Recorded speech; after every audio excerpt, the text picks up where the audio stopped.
Ngayon naman, nasa ating linya ang chef de mission ng ating Philippine team sa ginaganap ngayon na 13th ASEAN Para Games. Walang iba kundi si Secretary General Goody Custodio ng Philippine Paralympic Committee. Good morning, Sir Goody. Hi, good morning everyone. Good morning, Philippines. Ayun, magandang araw po sa inyo dyan sa Thailand, Sec Ken Goody. Light question din po ang tanong namin, how's the weather dyan po sa Thailand? Well, the weather is kind of cold.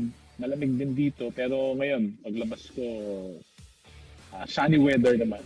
Pero most of the venues kasi for sports here sa mga malls, ang talagang nasa stadium lang is yung athletics, swimming, and badminton. Sir Goody, I have a personal question bilang ang Secretary General ng PPC at Chef de Mission ng Philippine Delegation. Ano po yung pinakamahirap na role nyo ngayon na kinakaharap, lalong-lalo na full swing na ang ating competition dyan sa 13th ASEAN Para Games? Wow, very good question. Actually, hindi naman difficulties, challenges lang. The venues here kasi in Thailand is quite far. Kumbaga, kahit sabihin natin 10 minutes, pero mga 5 to 6 kilometers yun. So, since wala siyang talagang stadium na lahat ng sports ay nandun, napupuntahan. Pero namamanage naman. Since I have with me two of my deputy CBMs, which is Ms. Milet Monoan and Kiko Diaz. Yun. So, nagtutulungan kami, umiikot kami. So, more or less, napupuntahan naman ng lahat ng sports na nagko-compete dito sa Korat, Thailand. Sir Goody, before po ng ASEAN Para Games, nabanggit niyo po sa isang interview niyo na ang ating para delegation are in high spirits. Ngayon po na nandiyan na po sila sa Thailand, kamusta po yung energy at focus nila ngayon? Well, most of them are really excited, focus sila dahil kahit nandito sila sa Korat, kahit malayo sila, nag-cheer yung mga families nila, friends sa Manila dahil napapanood nila through media, katulad nyo. So, malaking naging improvement in terms of yung napapanood sila yung actual real time, kumbaga. So, after ng event nila, nanalo sila, makakatanggap sila ng tawag from their families or their loved ones. So, mas mas nabubush yung moral nila and yung excitement nila na manalo.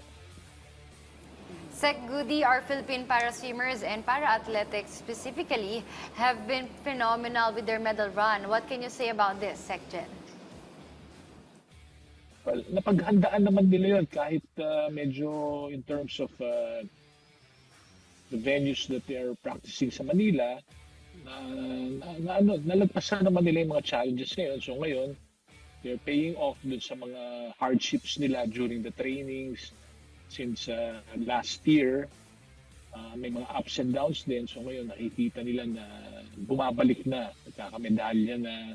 At the same time, with the support of the Philippine Sports Commission, siyempre kay Chairman Pato, Gregorio, at sa ating mga commissioners, so nakita naman nila yung mga support na nabibigay ng Philippine government sa kanila. Sir Goody, for me, the ASEAN Para Games is not just a competition, but this is an advocacy platform. Now, bilang SecGen po ng PPC, ano po ba yung vision na nakikita nyo para sa future ng ating para-athletes, lalong-lalo na nakikita nga po natin na nagiging maganda po ang kampanya at posisyon natin sa ginaganap na 13th ASEAN Para Games? Yeah, actually, katulad nga sabi ko, through the support of media rin, nakikita ng ibang mga para-athletes na hindi nila alam na meron palang ganitong sport or para sa mga people with disabilities pero dito naman ang tawag sa kanila people with their determination. So nakikita ngayon na yung support na nakukuha sa government. So at the same time, pati media. So yung mga corporate sponsors natin, unti-unti pumapasok. So that means na mas maganda ang nangyayari para sports natin, especially sa Philippines, dahil sa mga ganitong mga international events. Sec Goody, with that said, I just want to know po, what do you think makes this Para Games edition different from the past po? Okay. I attended also the last noong 2023 sa Cambodia. Nakita ko dito na mas madaming athlete na napadala tayo. At the same time, yung sport, nadagdagan pa dito. Like meron tayo ngayon na wheelchair fencing, which kahit sa akin, bago sa akin yun. Pero dito may wheelchair fencing. At the same time, yun nga, katulad sabi ni Sir Mike Maredo kanina, meron tayong sitting volleyball din. Tapos meron tayong mga ibang events na pwede kahit sinong para-athlete na malakas ng katawan. So, with this, nakikita ng ating mga Filipino para-athletes all over the nation na meron palang ganito na pwedeng mag-support. Kumbaga, that's why in the coming months to come, meron tayong mga programs for the para-athletes, which is yung mga training the trainers. Tapos for next year, 2027, meron naman, again, yung ASEAN Para Games naman, which gaganapin naman sa Malaysia. Pero bago doon, this year din, this coming October, may Asian Para Games naman sa Nagoya. So nakikita natin yung pathways ng bawat para athletes natin na nananalo o nagkakamit ng medalya sa mga international tournaments. Sir Goody, nabanggit niyo po na gusto po talaga natin i-develop at lalong lumaki ang para sports sa ating bansa.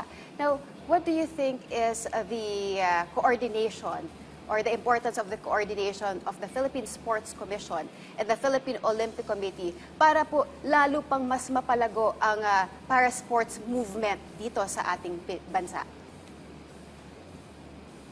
Well, syempre, mas madaming mga able athletes through Philippine Olympic Committee.